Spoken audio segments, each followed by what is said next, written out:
So this lecture is on chapter 2. As I've stated in the first chapter, make sure before listening to this chapter that you have read chapter 2. You have printed out the PowerPoint slides so that you can refer to it uh, as I'm going through the PowerPoint slide and the chapter. And as I stated before, if there are technical difficulties or if I need to pause, there will be different parts, part 1, 2 on this chapter recorded separately. But I'm hoping that I won't have any technical difficulties or otherwise. Then we'll do it in one take. Chapter 2 is an interesting chapter, as the title suggests. It's called Cultural Environment Facing Business. It's a topic that can be very fun, but it's a topic that could be a major barrier or hurdle for anybody working in at another country, working for a company that originates from another country, or a company trying to do venture in a foreign country. So when the company source, manufactures, or market and sell their products in a foreign countries, they're going to likely to encounter challenging but perhaps very fascinating cultural environments. So chapter 2 looks at the dynamics of culture and how it affects the business operation in that foreign country and how it impacts its strategy. Okay, now along with this chapter 2, I will be posting a video. It's called Kentucky Fried Chicken Comes to Japan, and it's about KFC entering Japanese market. Now it's an older video, but it's still a very fascinating video in terms of what KFC had to do in order to be able to enter the Japanese market and be successful at it. Now KFC is a U.S. company, and Japan is a Eastern Asian country. The level of foreignness is extremely high.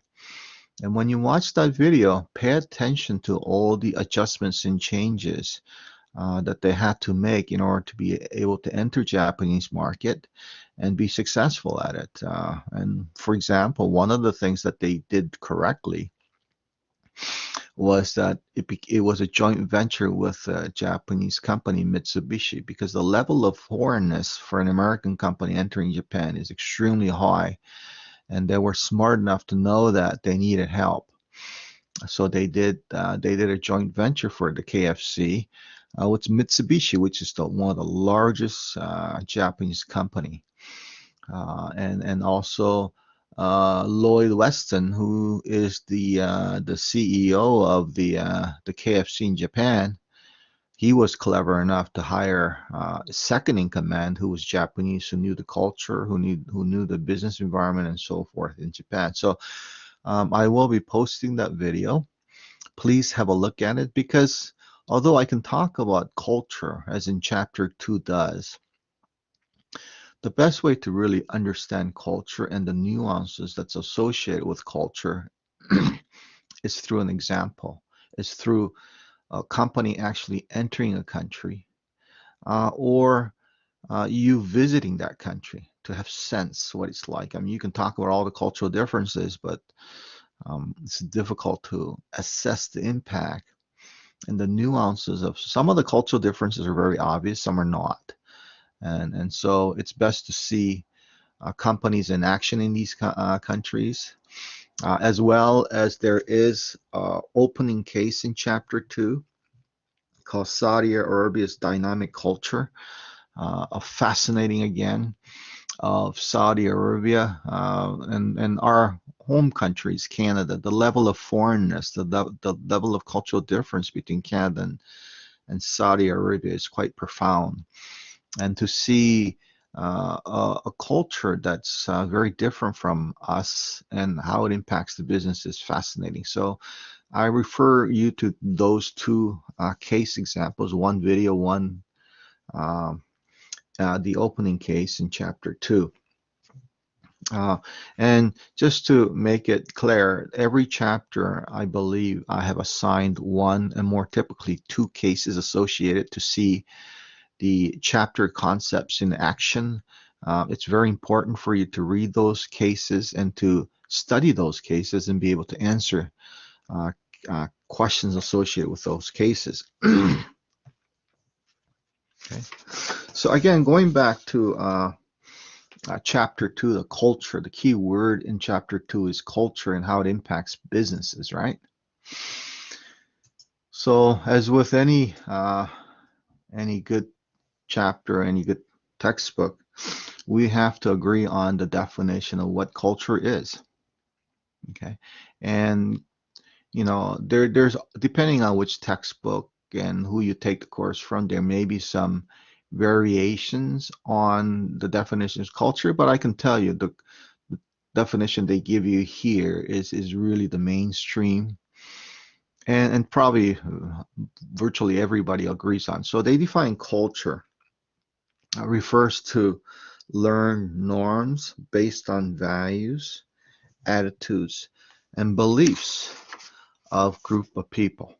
Okay, so things like norms, values, and attitudes and beliefs of group of people. Okay, now having said this, what is a norm?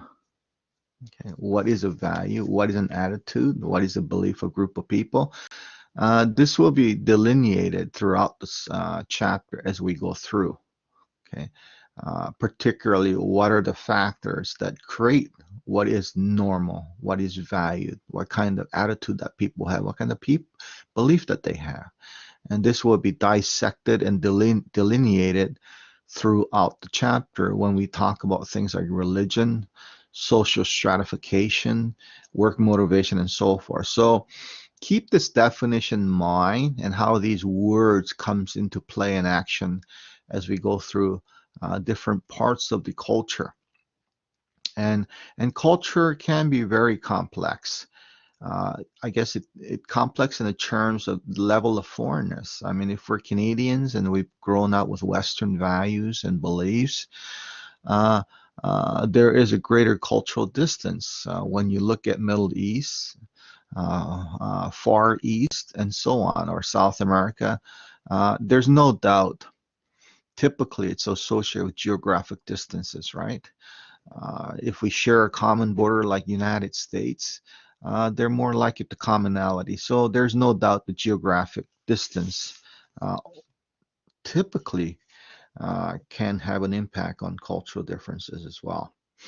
Now, having said this, people can simultaneously belong to different groups representing different cultures or subcultures. And this probably can be best illustrated by the fact that Canada is a multicultural nation. If you look at your classmates or yourself, may have born in Korea or born in Canada and grew up in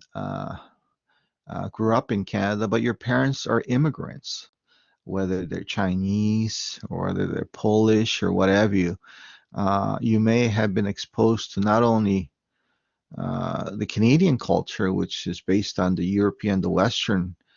We have very close historical relations with UK, England. So in fact, if you visit England,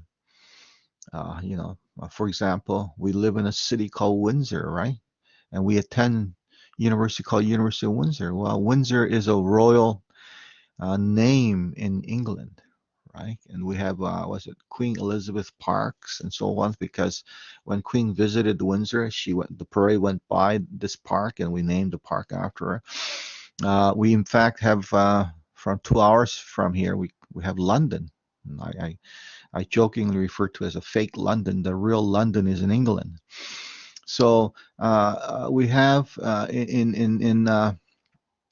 in Canada, the parliamentary system, our educational system, technically Queen is head of Canada. Canada is a former colony of England. Even things like AstraZeneca vaccine, although the Canadian government has put a hold on it, but now they put it on. But earlier, when they were deciding to use AstraZeneca for older people, it was based on a lot of data that's coming out of England. It's AstraZeneca. It's called Oxford AstraZeneca. Uh, it has English source. So we do interact and rely on to a significant degree in terms of with the UK. That's our historical relationship with the UK and so on. And that has really impacted how Canada has formed government and how it's structured and the cultural elements of that. So if you're born into a family that are immigrants from that's very different from your Canadian culture, and then you may have belonged to multiple cultures or even subcultures. Okay, um, so given that culture impacts our daily lives and how we behave and what we do on a day-to-day basis, clearly it has a significant influence on business operations and business strategy. They also talk about cultural diversity. Diversity has become really a key word in our society in recent times. Now, cultural diversity means bringing together people of different background, perspective, and experience. And as a mosaic country, Canada is made up of immigrants, people from all over the world. So it is important to talk about things like inclusiveness, diversity, to more fairly represent Canadian society, having people of different ethnics and cultural backgrounds to participate in the process. Okay, and so cultural diversity is defined in that manner. And again, we can belong to more than one culture depending on our background. Certainly, I have a number of friends who were born in Canada, or raised primarily in Canada, but born into a Asian family. And sometimes it's a real struggle because you have issue of identity, and if two cultures are very different, it could lead to conflicts. It could lead to confusion as to where they belong and how they should behave, and so on. Another definition, another word that you should be aware of, okay, is cultural collision. And the the the the major problems of cultural collisions are likely to occur if when a company enters a country and implements practices that are less effective than intended, or employees are unable to accept or adjust to the foreign customs. Okay, so you have to be careful of this. And a lot of multinational, not recently, but in the past, certainly, a lot of large companies that enter other countries, they feel they know how what they're doing. They know how they can get customers. They were extremely successful with their business strategy back home, and they try to impose that on a foreign country, and that leads to cultural collisions. And people say, people that both employees or the customers might say, well, we don't know what this company is about. We can't trust. They're so different from what we're used to.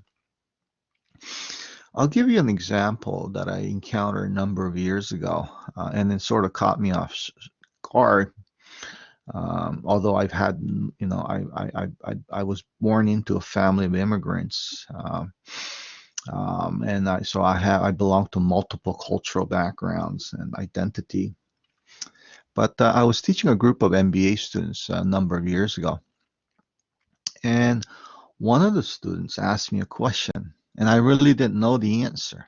I mean, I will tell you if I don't know the answer. In fact, I might say, well, that's a good question. I don't know. Maybe you ought to Google it, ask Dr. Google and find out what the answer is. And so she asked me a question. I said, I don't know the answer. That's a good question. In fact, I said, why don't you look it up and share it with the class next time we meet? And so, and I thought nothing of it. I grew up in the West. I grew up in Canada. And I thought nothing of it. You know, if you don't know something, you don't know something. It's not, yeah, I'm a professor, but I don't know everything, right? I mean, professors pretend we know everything, but we know better, right? Uh, and after the class, she came by, and I found out she was an exchange student from a country from Southeast Asia, and she was horrified. And I said, "Why? Are you okay?" And she said, "Sir, I didn't mean to put you in a difficult spot." I said, "No, it was not a bit difficult spot. I don't know the answer." And she said, "In her country, professor is supposed to know everything. To say to the class that the professor does not know something is a loss of face for that professor." So she felt that she may have ashamed me and so on. And I said to her, here it's okay. And I certainly don't know all the answers. But she kind of indicated, if you don't know something, make it up. Don't lose face. Don't be embarrassed by it. Just make something up. So now I make things up as I go along if I don't know something, right? But it was an interesting conversation I had, and we had some conversation about the cultural differences that she've experienced while, and this, I was teaching MBA in the US in North Carolina. And so we had a very good conversation in terms of cultural differences that she encountered.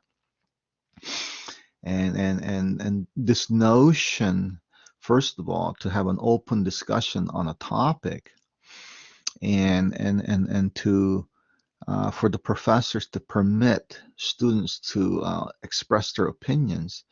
And not only that, encourage students to disagree with professors' point of view. That was something different for her because in her mind, professor is an authority figure and he knows a lot more and he's the one that should be telling them what to do and teaching them about things instead of having open discussion. So you have to be careful, even in every setting, including education, work setting, that the cultural influences are there. It's not so much right and wrong because just because we are from an egalitarian society, an open society where it's kind of everybody's viewed and everybody opinions matter, whereas a democratic society. But in many parts of the country, particularly the older traditional countries or countries that are very large and in order to unify and hold the country together, democratic values may not work or be as efficient. It is absolutely cultural selfishness to assume that our culture is the best one, or for fact of the matter that it is the culture that people are willing, are desiring. That may or may not be true. So keep that in mind as we go out through the chapters. And I really hope that you have chance to travel. One of the wonders of having in a planet Earth, is that we have extremely diverse cultures. The best way to experience it is to travel. And I'm not talking about traveling to England. I mean, it's one of my favorite cities, London. But there's a profound similarities between.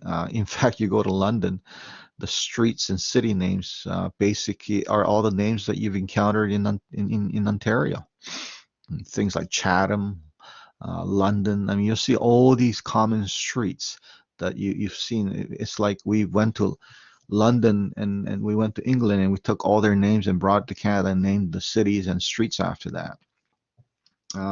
But to travel to countries that is profoundly different, there's a high level of foreignness where keeps you challenged and keeps you aware of and trains you as a person to be sensitive to diversity and inclusion.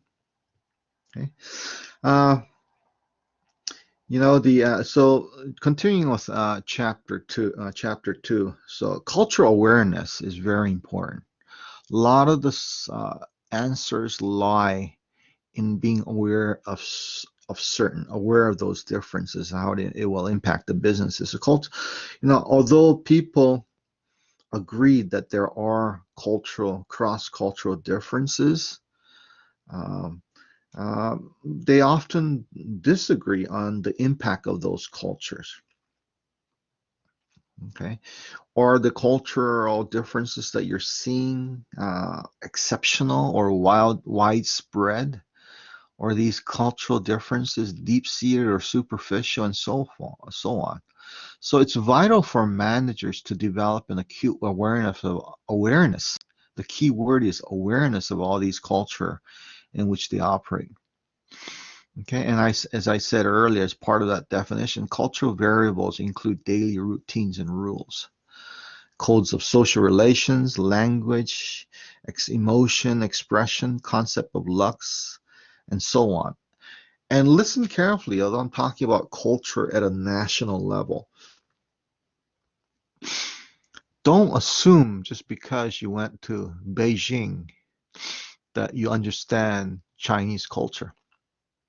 Now, Beijing is a center of government, it has a tremendous historical value for Chinese history and so forth.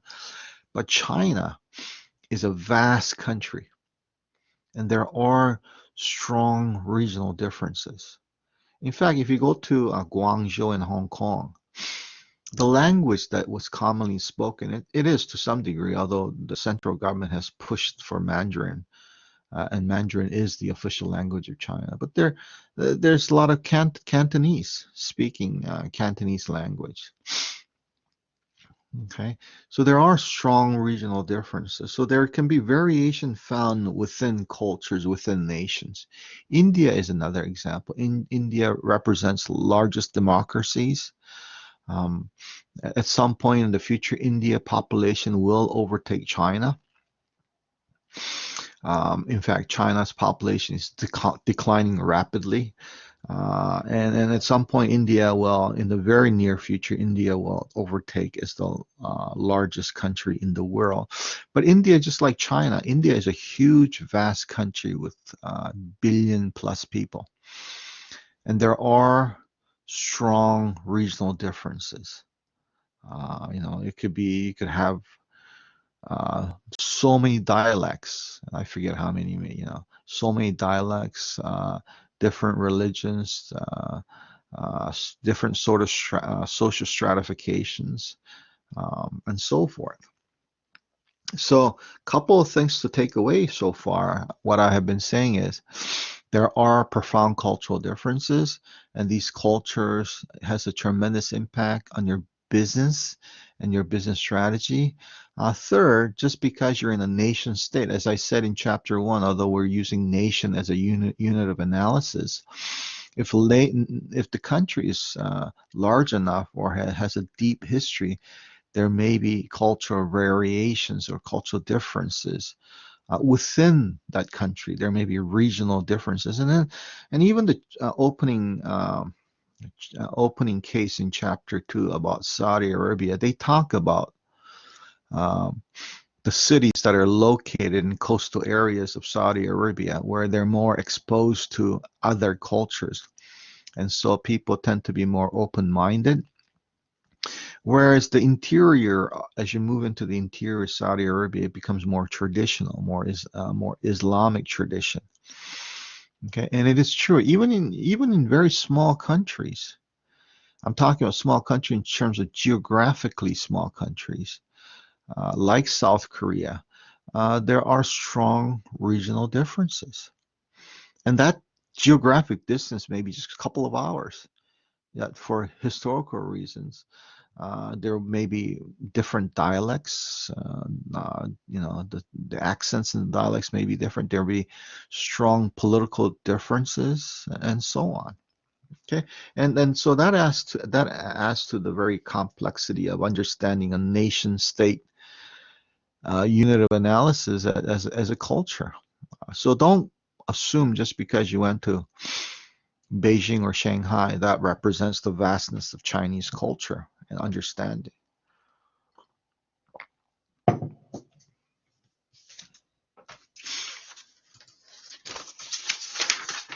And so these are cultural. I mean, culture impacts everything. I mean, there's no way around it. If you think about norms and values and attitudes, and on how you function on a daily basis, um, it has a tremendous impact, and it's one that is probably more difficult to capture than other ones, like political policies and legal practices.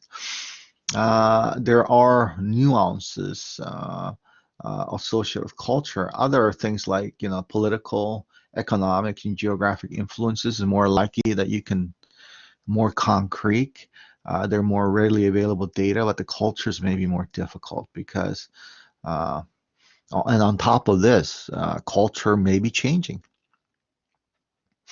That is to say, there may be a difference between, say, an older generation and younger people. What I've seen, and of course what you've seen as well, is that because of internet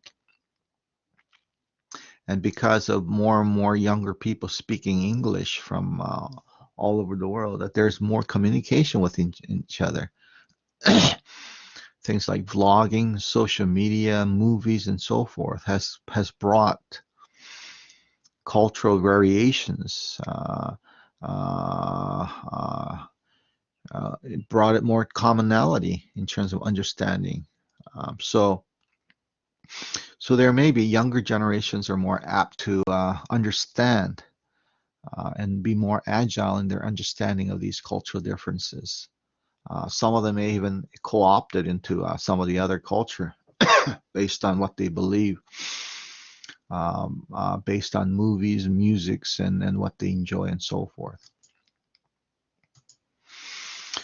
As I mentioned, cultural collision, there are some number of terminologies that are being used in the textbook, and cultural collision is one of them. Can occur when a company implements practices that are less effective or when employees encounter distress because of difficulty in accepting or adjusting to foreign behavior.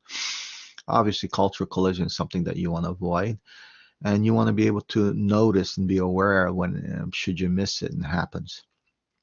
I'll give you an example of cultural collision. And I alluded to this because in the West, and particularly in Canada as well, we really rely on this democratic process. That is to say, inputs from everybody, as many people as possible. So we do based on committee. A lot of the stuff that we do at Odette School of Business is committee based. Form a committee. It's the expression of the committee's opinion, and we develop rules and regulation based on inputs from students and faculty and administrators and external stakeholders, etc. In other countries, some of the South American countries, some of the Asian countries, Southeast Asian, there's a deep-seated culture where things should be told to them, that the leaders are supposed to be the ones that know what's going on. The leaders are supposed to be the ones that know uh, about what to expect in the future, and leaders are the one that's supposed to set the direction. So if you turn around and ask your employees for their opinion, that may lead to difficulties. The workers might say to, why is the leader asking us for opinion? Doesn't the leader know? Doesn't the supervisor, doesn't the administrators know what they're doing? And we're relying on them for directions, and yet they are asking us for our opinions. Maybe we ought not to rely on them. They don't know what they're talking about, and they're grasping for answers. So and I know you've taken organizational behavior or will take organizational behavior, because in the West, we really value participatory management, right? Having people participate in seeking opinions. to have them buy into what you're going to do after listening to, as a manager, is listening to varying opinions. But that could be constructive in terms of in some of the other countries. That might reflect weaknesses on the part of the management, that they don't know what they're doing, so they're grasping for answers. Okay, so you have to be careful what may be assumed to be even a morally correct once trying to understand different from morally or culturally correct from your own perspective may not be so in other countries. Okay, we talked about this cultural awareness.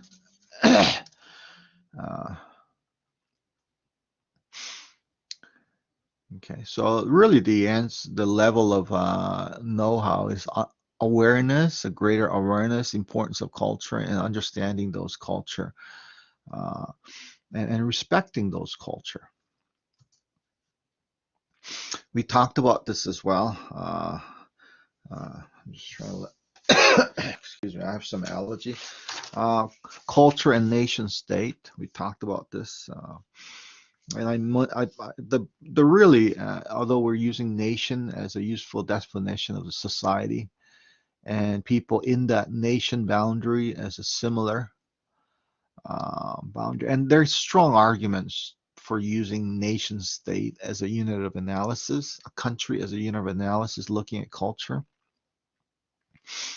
And things like, for example, laws that apply. What this textbook is really trying to do in this chapter, in this argument, culture, nation, state, is trying to justify uh, and rebuff some of the critics that says, well, nation state, although it's convenient because we have national boundaries and so forth, there are some problems associated with using just nation state as a culture unit of analysis for culture, understanding culture.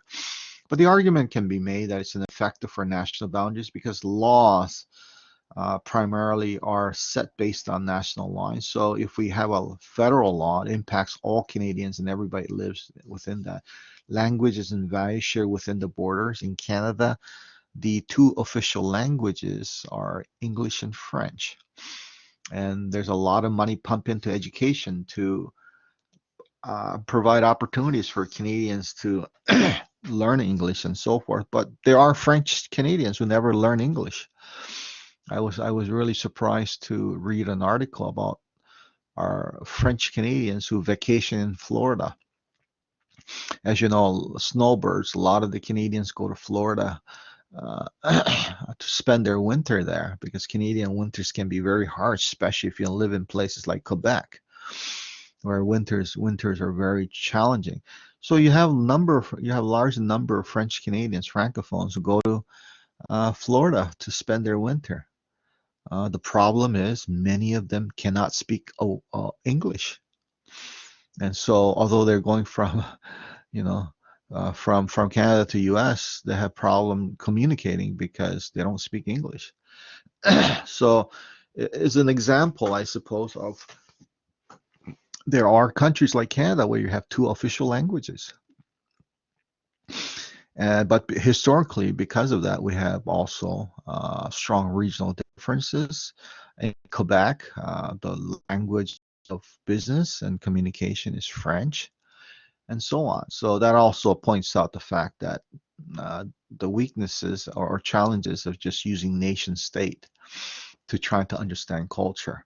Because English speaking and French speaking, there are some differences. Rights as symbols are shared along national line. But again, very strong argument that as a convenience and logics, that nation state as a cultural analysis, understanding culture, but also be aware of whether it's Canada, China, India, or other parts, that there are strong regional differences and even different cultural differences as well. And I think that's what they're really trying to point that out.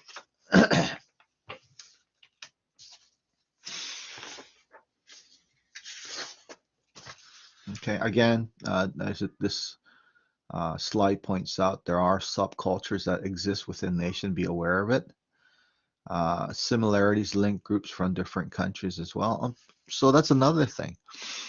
You can have people in different countries, but similarities or sameness in terms of religious belief or historical context uh, may be able to for you to understand the reason better. And some of it based on very much in religion. So ultimately, you have to understand the relevant groups and relevant groups to which where you will be operating your business and or selling your product as well. Another thing is how cultures form and changes. One of the things that I've alluded earlier as well is that the individuals and societal value systems are constantly evolving in response to both economic and social realities. Okay, so cultural changes occurring, I think, and also on top of that are technological advances. Certainly, internet has sort of brought everybody together. A lot easier because of internet, social media, and so forth. There's to some degree there's a convergence of culture. Um, Cultural changes can be brought about by choice or imposition, and I really want you to know what we mean by cultural imperialism. The terminology of imperialism just doesn't go well, right? Uh, okay, when there's a change that is brought about by imposition or forced, it's called cultural imperialism. Okay, so if say an large American company goes into another country, impose their culture, impose their norms and values and attitudes into another country and force them to accept it and choose them, that's cultural imperialism. It obviously has tremendous negative connotation given the historical history of both US and Canada. Canada has or have attempted to impose their culture on our Aborigines, okay, people who've been here for thousands of years before Canada as a nationhood was created, okay, and that has led to destruction of culture and have created a lot of difficulties. So cultural imperialism obviously is where it has tremendous negative connotation. Uh, the introduction of certain elements of this is another terminology, contact with other cultures and then exposure to other cultures, introduction of other cultures can be called cultural diffusion, uh, creolization. Okay. Uh, Now we're going to go through a number of things that has an impact on culture and what we actually mean by culture. Uh, First of all, about language. Common language in a country serves as a unifying force. So the level of foreignness can be had if there are strong language differences. So not only the language itself, let's say, using example of Canada and US, we share a same language, English. So, and language is a conduit for so many other things. If you can communicate and you know the language of that country, that solves most of your problems. Certainly make it a lot easier to understand, even if there are other cultural differences. So language is really unifying and has a tremendous impact on culture.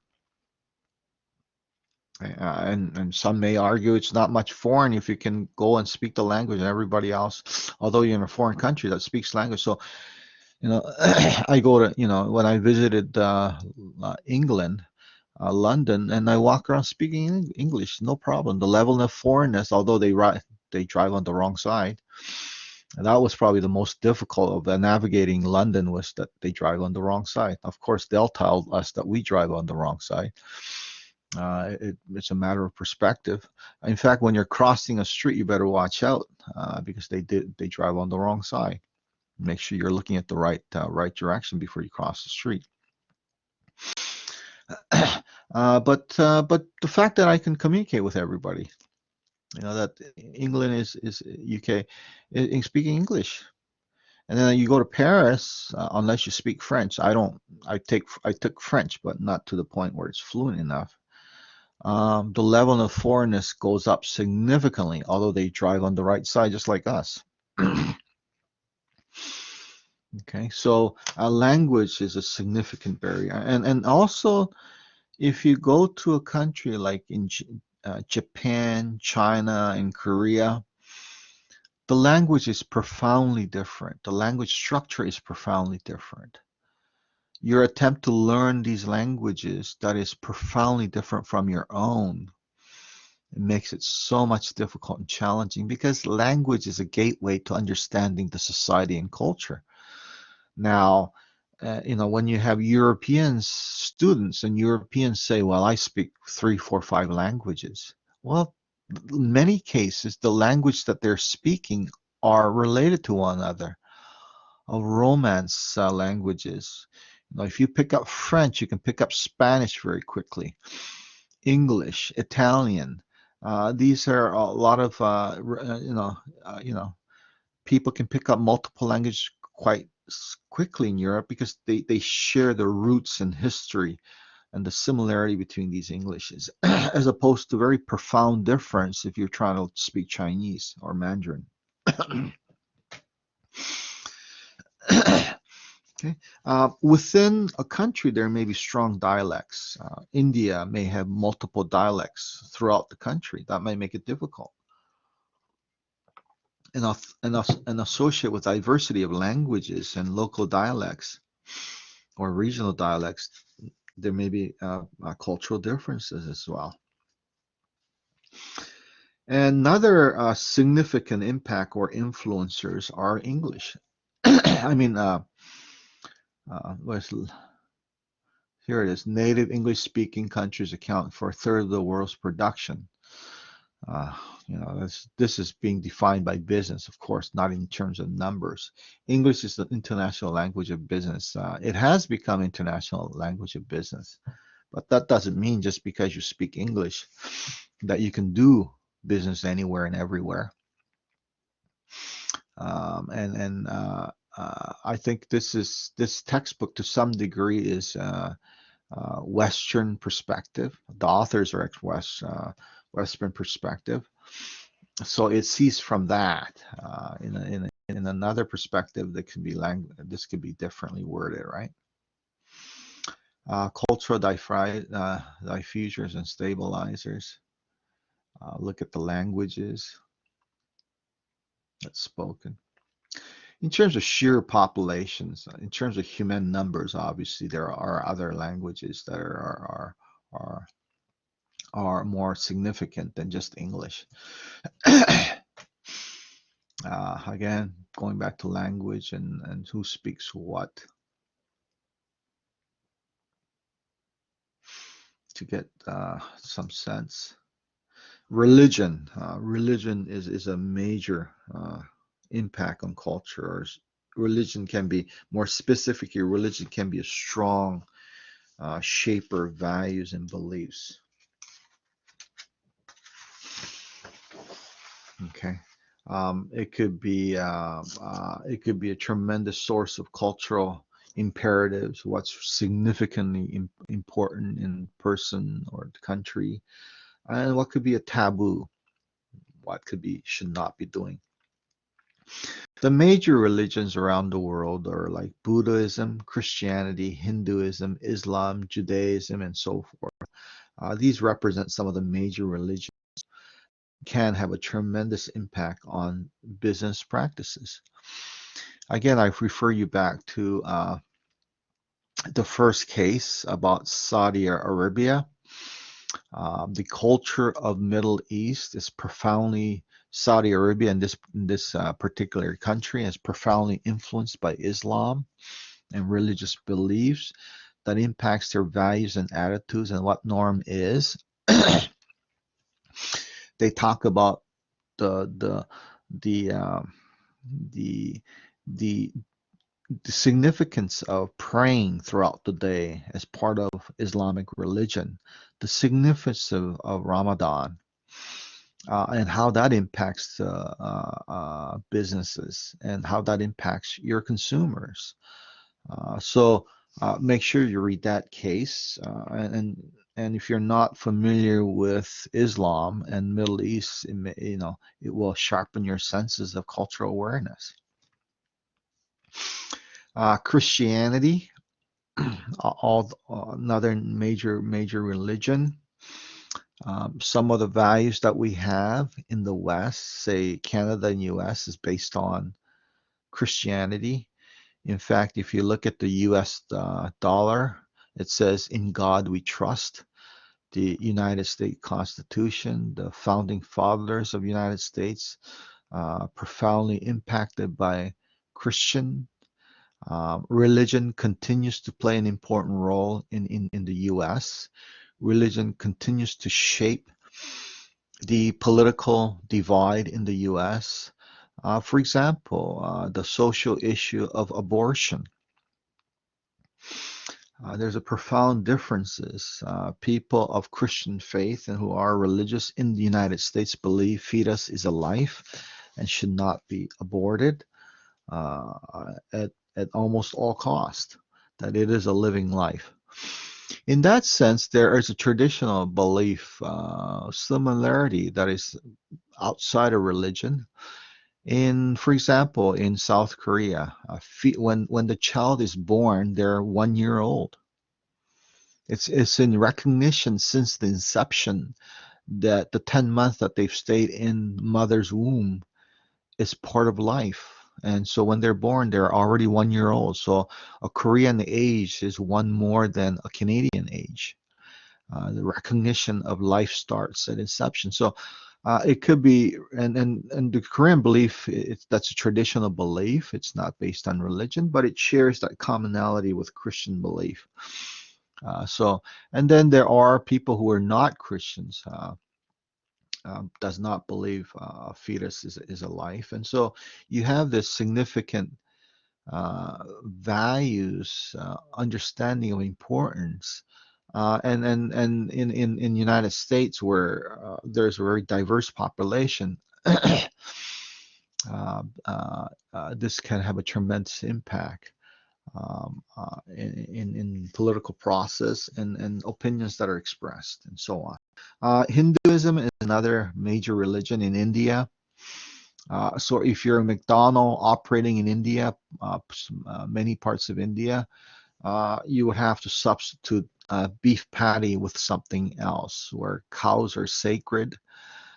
Many of my Indian colleagues are vegetarians.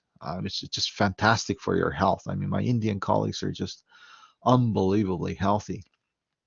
So when we go to a restaurant or when we have food brought into Odette School of Business, it is ensured that we have at least one or more vegetarian dishes to accommodate them.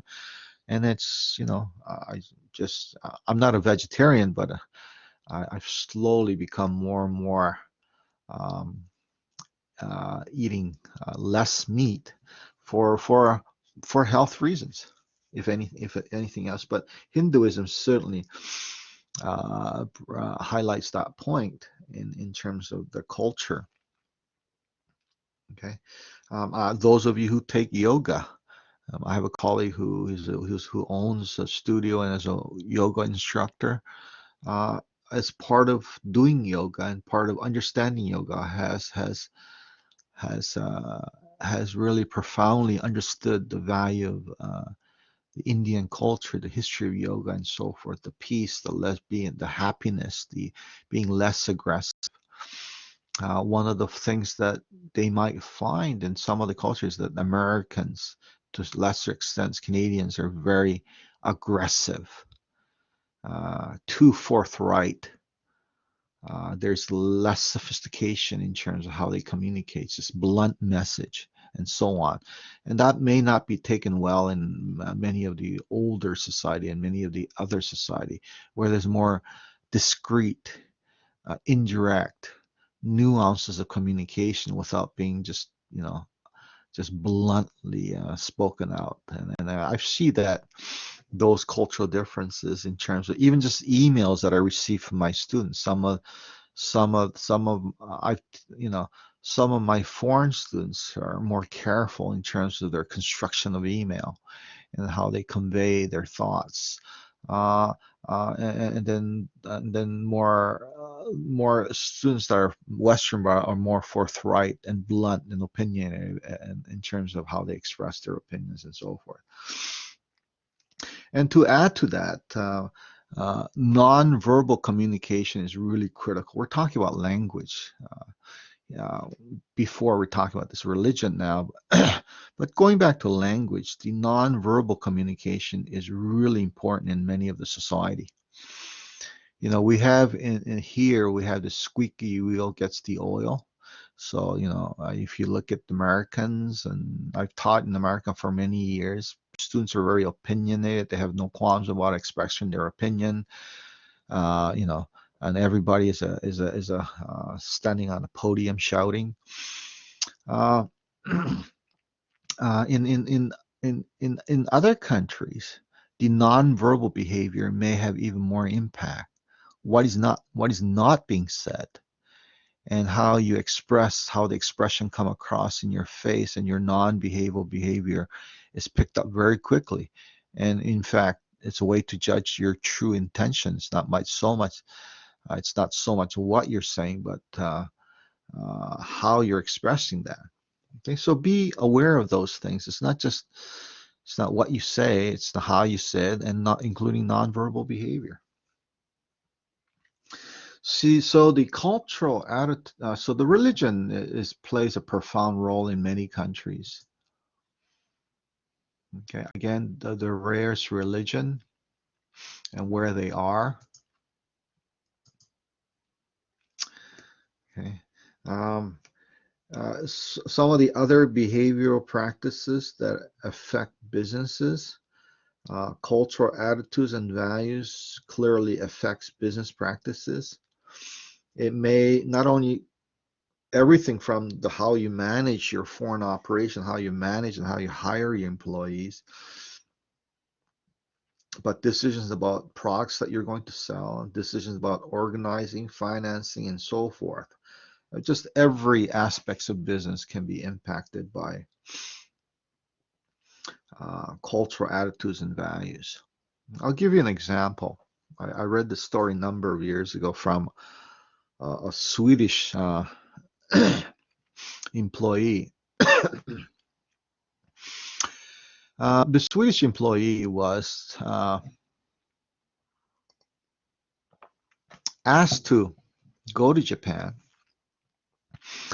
and the Swedish employee was given 2 weeks to spend in Japan, and basically the directive was, you go meet with our customers in Japan, and we're going to give you 2 weeks, and you're going to come back with a signed contract saying that they're going to do business with us. That was basically in a nutshell, the directive. We give you 2 weeks, and we're going to give you expense. You're going to, and in 2 weeks when you come back, you're going to come back with a signed contract saying that they're going to do business with us, or they're going to, do business with us. And so this person went to Japan, and while in Japan, their potential partner wined and dined him. They gave him a tour of the facilities. They went golfing together. They ate. They just about did everything else but talk about the contract. And as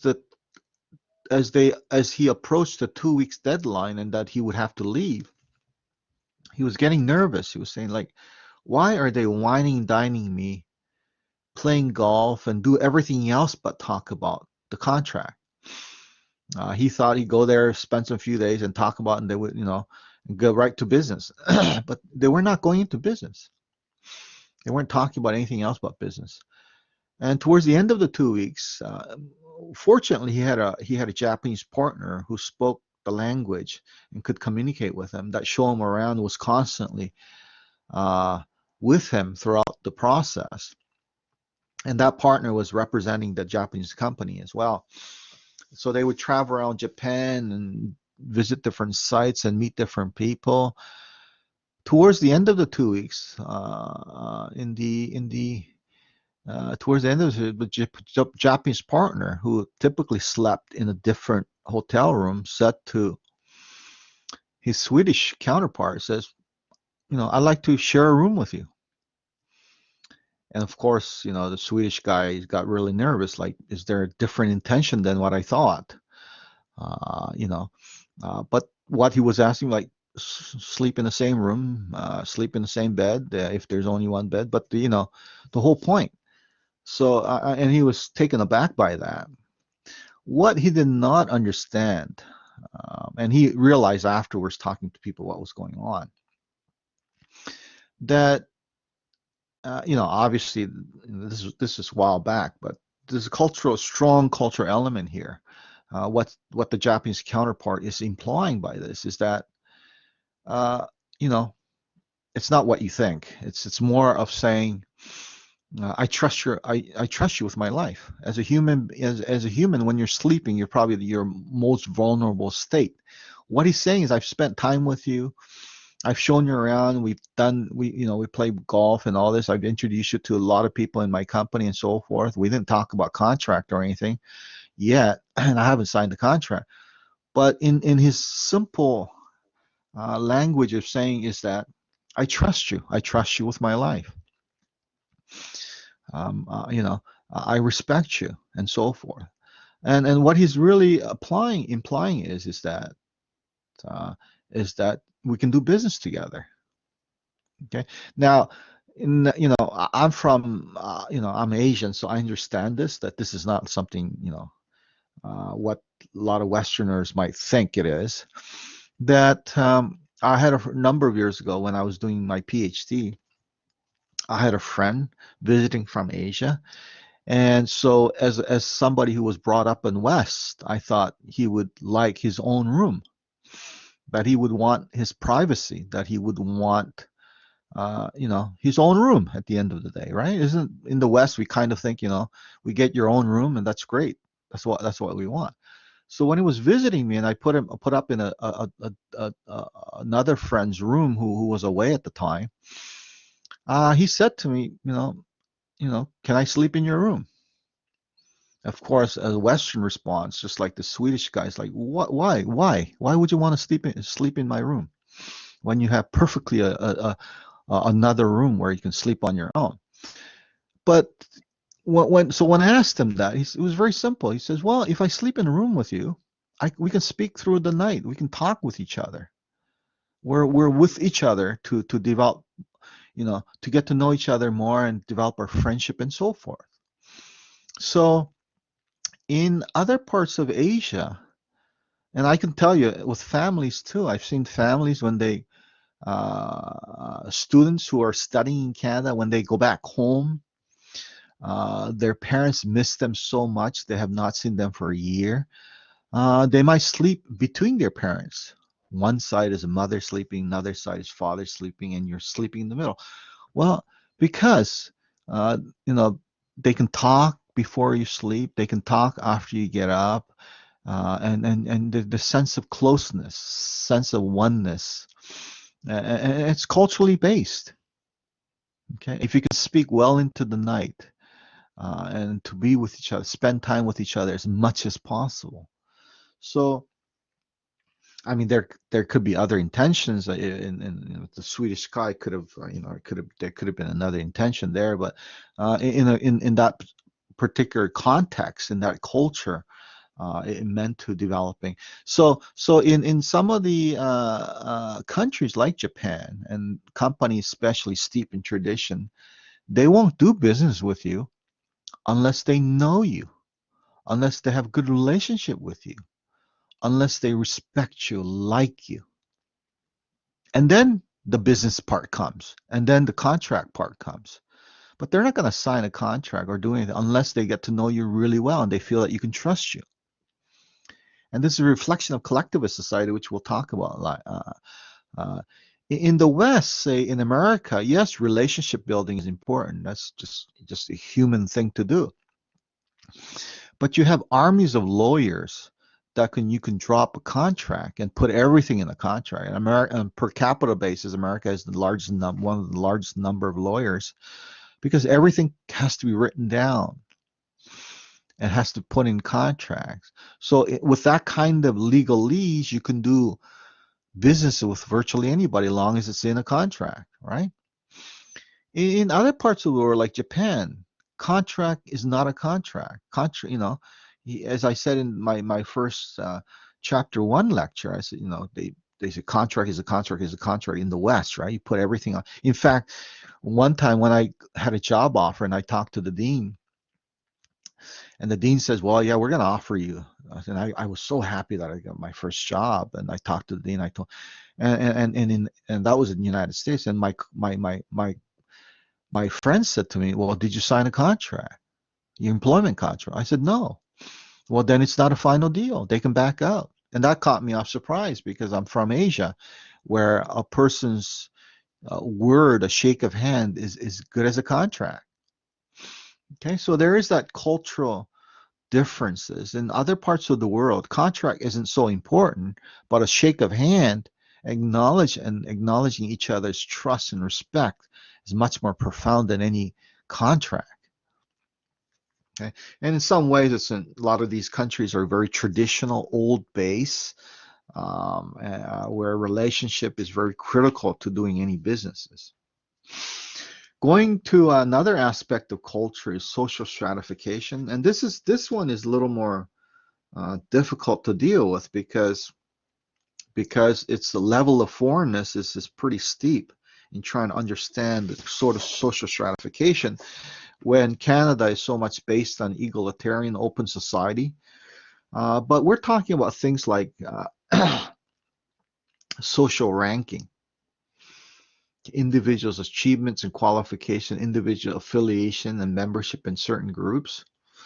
Uh, And what comes into play is people fall into social stratification system. Social stratification implies that it's not merely just belonging to different groups, but it also implies uh, sort of economic means, education, degree to economic resources, prestige, employment, social relationship, and power.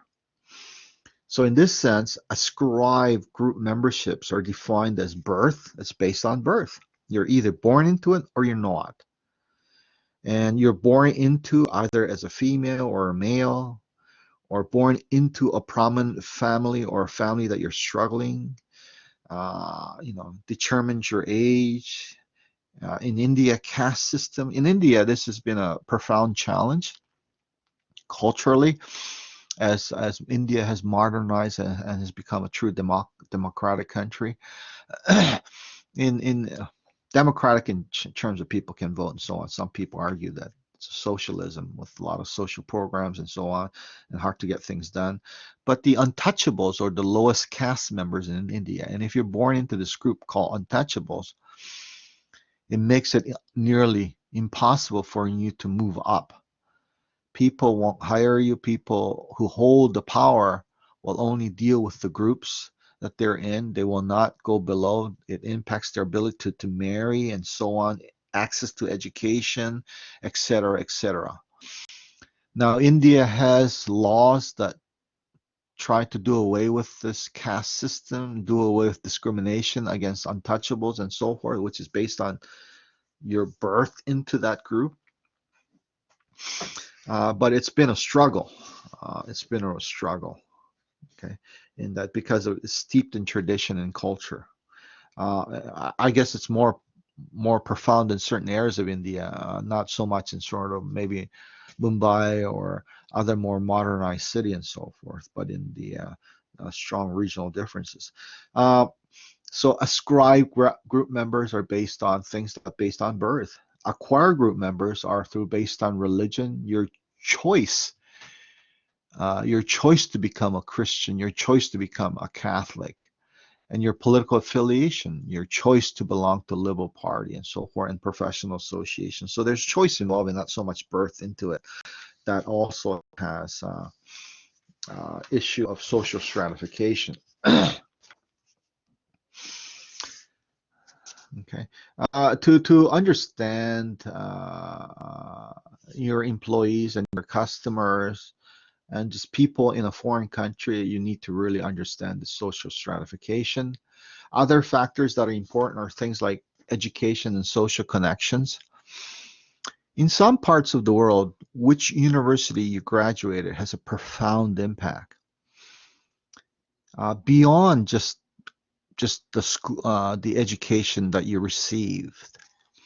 Okay, in some of the Asian countries like China and Korea, the prestige of the university to which you've graduated may impact who you can marry, or I shouldn't say put who you can marry, but it's so much opportunity to marriage. I mean, the more prestigious the university is, the more opportunities you have in terms of the selections.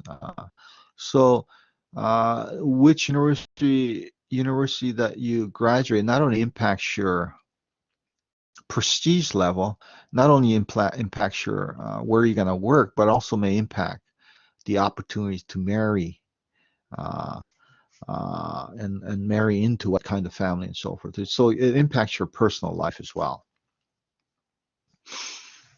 Okay. I'm just going to go through it more quickly. The worker moderation. I do want to mention the age-based group. Couple of other things that are important, I think. Open and closed societies in culture, more egalitarian or open society uh, places less importance on the ascribed membership in determining reward. Okay, that is to say, what you're born into. I mean, in Canadian companies and Canadian education system and Canadians working with it doesn't care what family you grew up into. It's an open society. In fact, if you're born into a poor family, you can become the next wealthiest individual. You can become the prime minister and so forth. In other cultures, that's not true. Ascribe group membership, what family that you're born into, what region and that you're born into may have a tremendous impact in terms of your education opportunity and so forth. I just mentioned untouchables in India. Another thing is gender-based, the role of female and male. Again, you may, from a more Canadian perspective, uh, the role of male and female is that we should all be equal, that we should not be discriminated against in gender, based on gender. In fact, uh, University of Windsor works hard to try to hire more female professors and so on, and to make sure the committee makeup includes a female faculty member and so forth, that gender is well represented. So there is a proactive, affirmative-based action to try to get more females into our University of Windsor organization, recognizing the fact that there should not be any discrimination based on gender. But if you go to other countries, the role of gender, whether you're born in as a male or female, can have a really profound impact on your future and your education and so forth. When you read the first case in Saudi Arabia, you notice that there's a strong prescribed traditional gender roles, where there's in fact a separation between females and males unless it's a family member. Only not too long ago, the females were permitted, women were permitted to drive cars in Saudi Arabia, which was a big thing. Uh, but not only Saudi Arabia, the other parts of the world, like in Japan and Korea, the role of gender is more traditionally based. So if the company hires a female, if that company sort of more has a more traditional perspective of that a woman will get married and will have children and therefore will need or have to leave the workforce, there may from the onset discrimination based on the wage that they're paid. There may be from the onset discrimination based on promotion opportunities to better themselves. And a profound change if you say I'm getting married, and another profound change if you say I'm having a child. That your workforce opportunity may be further limited by that. In fact, when who makes the coffee in some of the more traditional companies in Japan, let's say, they expect females to always make coffee and distribute the coffee when they have a committee meeting and so forth. Uh, so, in terms of gender base, it can be profoundly different based on culture. And again, it's not good or right and wrong or morality. It's based on it is what the culture is. Is it changing? Yes, it is changing. Uh, it is changing, not only here but around the world with women's rights and Me Too movement and so forth. Age base as well is another thing that uh, breaking up the notion of what culture is. Sorry about that. I'm trying to find the slide for the age base. Um, Many of the cultures assume that age and wisdom are correlated. The more older you are, the more wise you are, the more, that of course that depends on people, right? That you have more experience, therefore your understanding of what you're doing is more deeper and so forth. So they often have seniority based system in terms of advancement and promotion. That was the case in Japan and Korea,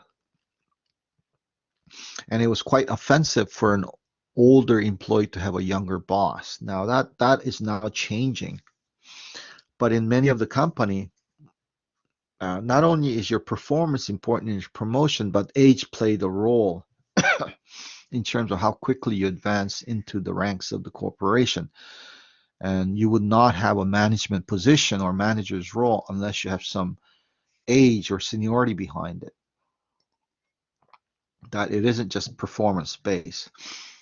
So in many of the older traditional side, the older employees, the older customers are well regarded and well respected for their wisdom and their length of longevity and so on.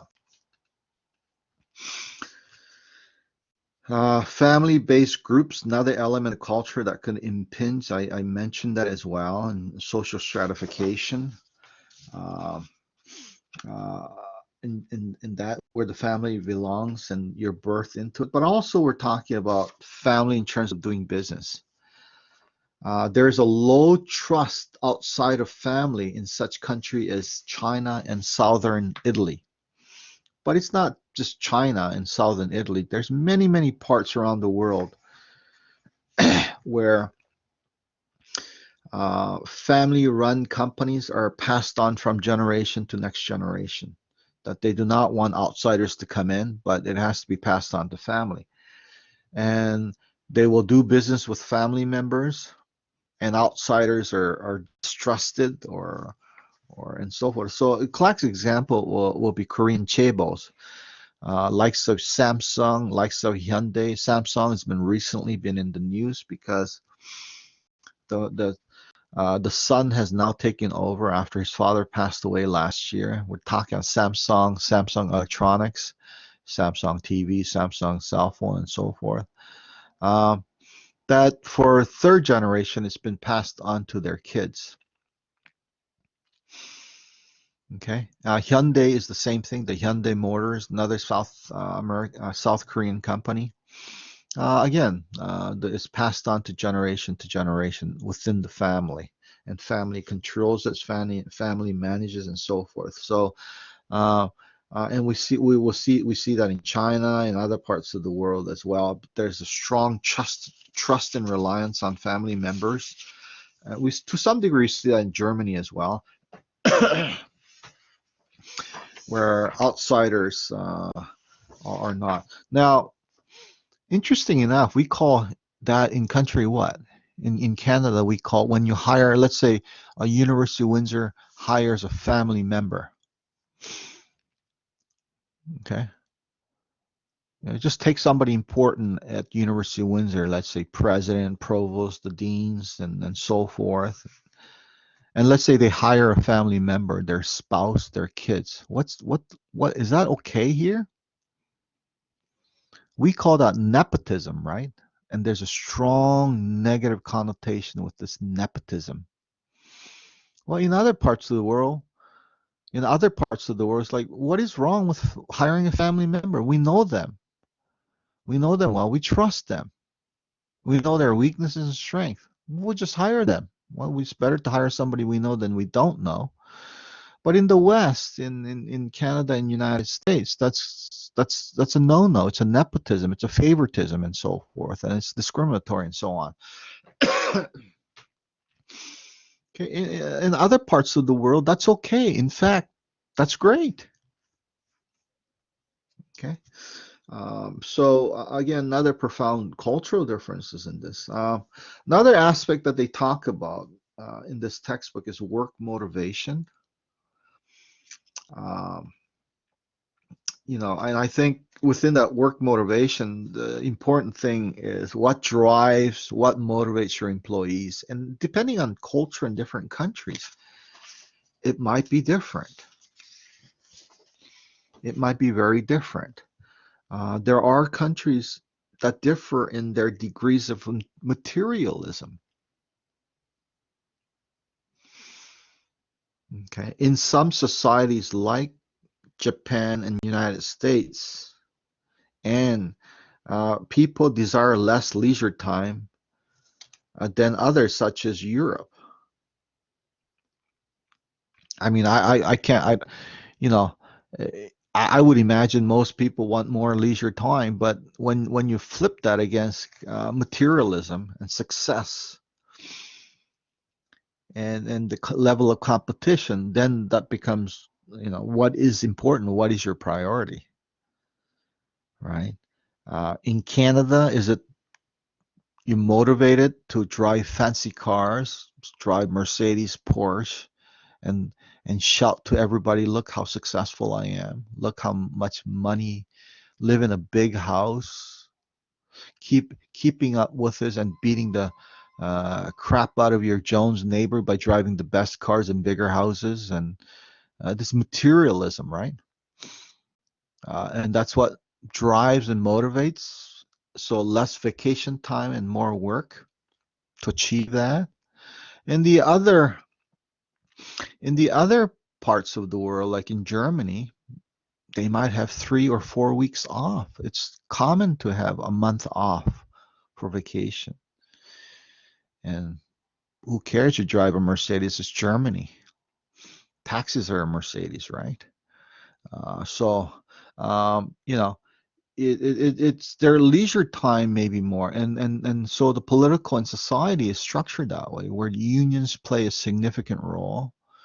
Well, social welfare system of society is very strong, and there's a balance between work life, personal life balance, and where in Japan and Korea people work until they drop dead. Some of them work into late hours. In fact, element of culture is that you do not leave before your boss. So if your boss decides to stay and work until 10 p.m., nobody leaves until the boss leaves. So the work-life balance just simply does not exist. Okay, you compete for materialism, prestige, to beat the crap out of your competition and so forth. Whereas in other societies, wait a minute, I don't have to drive Mercedes. I don't have to have huge houses with manicure lawns. I want more leisure time to spend more time with family, okay, and enjoy the simple things in life. So you really have to understand the importance of this leisure versus income and what motivates a people. Okay, so a 1 or 2 weeks vacation a year may not be sufficient for some of these around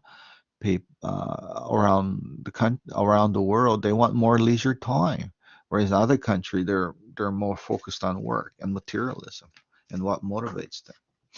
I guess the point is that whichever foreign country you enter, it is very important for you to look at what are the things that motivate your employees, what motivates your customers to have a better understanding. Okay. Uh, there is some discussion in the textbook, quite a bit of discussion in Hofstede's study and his dimensions, cultural dimensions. It's simply a way to understand different cultures that Hofstede has come out with, and it's one of the landmark studies, although it's very old now. What Hofstede did was took up IBM workers around the world working in different countries and to survey them to understand the differences and the nuances of culture. And so he has come out with things like masculinity, femininity index. Someone who admires the successful achievers, has very little sympathy for unfortunate and prefers better than others. Such person believes that they live to work as opposed to work to live. Okay. Uh, so I want you to have a look at this. They talk about the power distances as well. One of the Hofstede's cultural dimensions. Power distance describe relationship between superiors or subordinates. When the power distance is high, the management style is generally distance, autocratic, paternalistic. Where the distance is low, managers tend to interact with and consult their subordinates. I have alluded to this earlier. Um, it could be called another element of that called participatory management. Individualism versus collectivism. This is quite profound.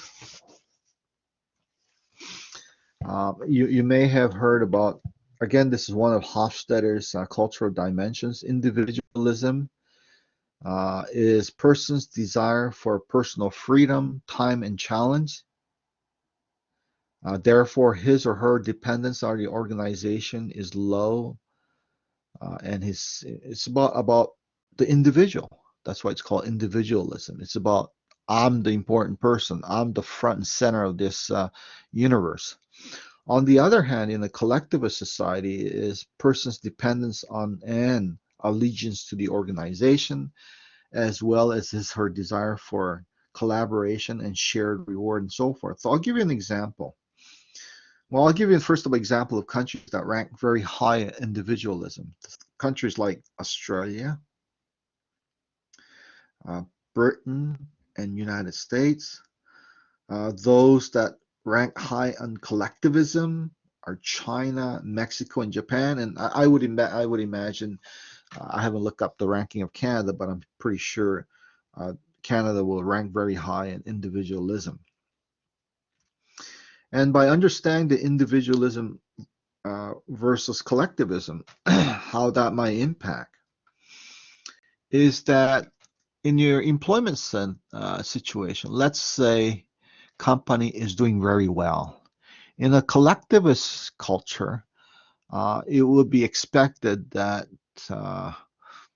people would be rewarded across the board and that it isn't just based on individual performance. For example, in the United States, or probably in Canada as well, if the company does well, the CEOs and the managers gets disproportionately more amount of reward than your employees. Okay, it's an individualistic country.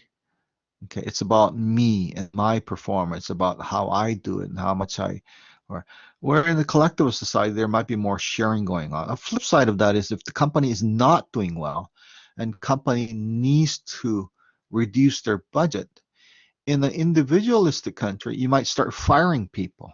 You might start letting people go to reduce the cost. Where in a collectivist culture, you might have everybody take a 20% pay cut. That the the the the uh, the difficulties and challenges are shared collectively. Okay, so this is important because you know it's a good way to understand your employees. It's a good way to what motivates people as well. Hofstede also talks about risk-taking behavior in terms of uncertainty avoidance. That there are countries that have people in the countries have more higher tolerance for risk, there are other countries that have low tolerance for risk. Okay. It talks about trust as well and future orientation and so forth. I really would like you to look at it. I know I'm running out of time on this. I don't want to make this recording too long, but please have a look at Hofstede's cultural dimensions and some of the other aspects of elements of what we mean by norms, values, and attitude within the context of the definition of culture. And the more nuances and more specific things that you understand about a particular culture, the better you'll be at successfully setting up an operation, the better you'll be at understanding your customer base, the better you'll be at understanding what motivates people, motivates employees, the better uh, cultural elements that you understand better, the more likely that you won't run afoul of the laws as well. Okay, so and I might talk about that a little more at another time, but this will end the lecture for chapter 2. Okay.